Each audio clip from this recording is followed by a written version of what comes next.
गेल्या काही वर्षांपासून विदर्भात वाघाचे हल्ले वाढलेले आहेत। आतापर्यंत वाघाच्या हल्ल्यात शेतकऱ्यांची अनेक जनावरे मृत झाल्याचे उघडकीस आले आहे।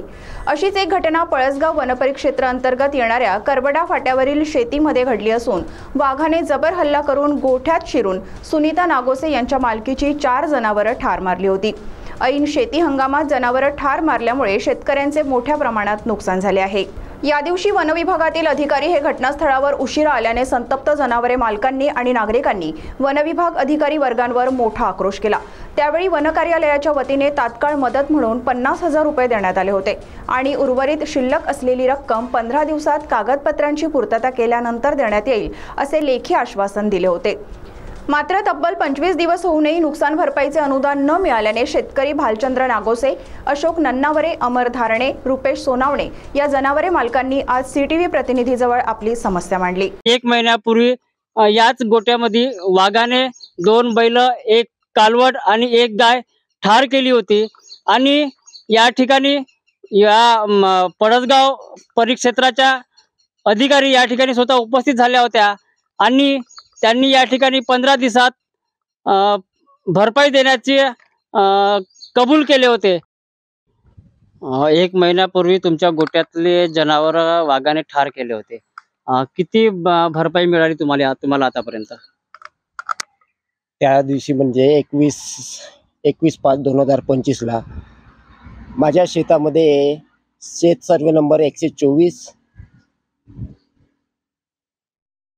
रात्री 20 तारखेच्या नाही का 21च्या अगोदर नाही का त्या सकाळच्या टायमामध्ये 3:30च्या सुमारास ही घटना घडली। सकाळी ताई शेतावर आली असता जनावर हे मृत दिसले। त्याच्यामुळे वन परिक्षेत्र अधिकाऱ्याला फोन करून सांगितल्यानंतर वन क्षेत्र अधिकारी हा लेट आला।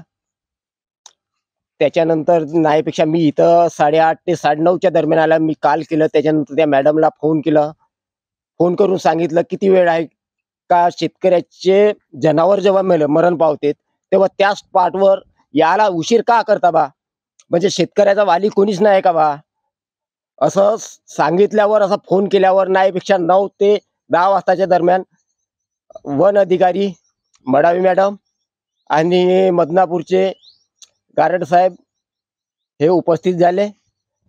त्याच्यानंतर आमची मागणी होती का आमची निधी ही आमच्या जनावरांची निधी आम्हाला तात्काळ मध्ये मिळायला पाहिजे होती आमच्या स्पॉटवर, तर ते निधी काही आम्हाला मिळाला नाही। कितीतरी विनवणी केली तरी आम्ही, पण ते निधी काही आम्हाला पुरेशी मिळालेली नाही। त्याच्यामुळे तुम्हाला तेव्हा ते मिळाली 50,000। आमची मागणी होती 2 ते 3 लाख रुपये मिळण्याची, नाहीतर आमच्या जनावरांचा काही पंचनामा करू नका आणि मला 1 रुपया देऊ नका अशी मागणी ही आमची होती। तरी पण त्याने विनवणी करून गजू बुटके, माजी म्हणजे मासरचे सरपंच विकास धारणे, साताऱ्याचे सरपंच गुर्दे हे उपस्थित होते। त्याच्यानंतर त्याच्या समक्ष 15 दिवसाच्या आत तुम्हाला उर्वरित रक्कम 2,25,000 रुपये म्हणून तुरंत आणून देऊ अशी कबुली केली। अशी कबुली करूनही आज 1 महिना लोटून राहिला, त्याच्यामध्ये काहीच हे होऊन नाही राहिला, पूर्तता काहीच नाही झाली आहे। वरतून हे 3 दिवसा अगोदर 3 ते 4 दिवसा म्हणजे 3 दिवसा अगोदर आमदाराला निवेदन दिलं, त्याचा पण एक सुद्धा काल नाही आला।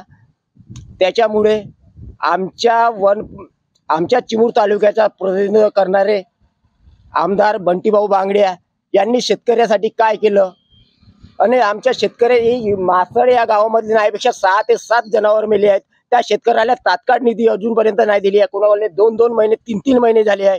मग त्या प्रतिनिधित्व करण्याचा हक्क का, म्हणजे आमच्या शेतकऱ्याचा विचारण्याचा अधिकार नाही आहे का? तुम्ही कागदाची म्हणजे पुरवठा केली का? हो, पत्र दिलं आहे ना आमदार साहेबाला ऑफिसला जेवून, आता 2 दिवस झाले आहे, 2 ते 3 दिवस झाले आहे देऊन। ज्या तुमच्या विभागाच्या वन परिक्षेत्र अधिकारी आहेत त्यांचं काय म्हणणं आहे? त्यांचं काय, जेव्हा ते निधी येईल तेव्हा आम्ही देऊ, पण आम्हाला ते नव्हतं पाहिजे ना। आम्हाला आमचे जनावर जेव्हा मेले आमचे त्याच्यापासून आमचा रोजगार हरवला ना। ताईचा दूधच्या व्यवसायावर आमचं कुटुंब चालत होता। जो जनावर होता, 2 बैल होते, त्याच्यामध्ये आमच्या शेतीचा हंगाम मागे पडून राहिला। तुम्ही जेव्हा तुमचे जनावर मरण पावले तेव्हा करारनामा मॅडमने लिहून दिला होता का? हो, मॅडमने करारनामा लिहून दिला। स्वतः काय लिहून दिलं त्या करारनाम्यात? त्या करारनाम्यामध्ये 15 दिवसाच्या आता आम्ही तुमची रक्कम आणून देऊ घरामध्ये, ती रक्कम नाही आली अजून. ते अजूनपर्यंत रक्कम आलेली नाही ना. एक तर फोन केला असता, फोन पण उचलत नव्हती. म्हणजे मॅडमशी तुमचं बोलणं झालंय? मॅडमशी बोलणं नाही झालं, फक्त आज ऑफिसमध्ये गेलो होतो त्याच्यामुळे थोडं बोलणं झालं. काय म्हणाले मॅडम? मॅडमनं काही नाही, त्या स्टॅम्प पेपरवर जे लेखी लिहून दिलं होतं त्याच्यावर स्टॅम्प नव्हता मारला, म्हणून तो स्टॅम्प मागायला गेलो होतो, तो स्टॅम्प मारून दिला. ऐन शेती हंगामात जनावरे मारल्याने यावेळी शेती पडीत ठेवण्याची वेळ येणार असल्याने आपलं कुटुंब उघड्यावर पडेल अशी परिस्थिती शेतकऱ्यांवर आली असून या संदर्भात पळसगाव वनपरिक्षेत्र अधिकारी योगिता आत्राम यांनी CTVला दिलेली ही प्रतिक्रिया.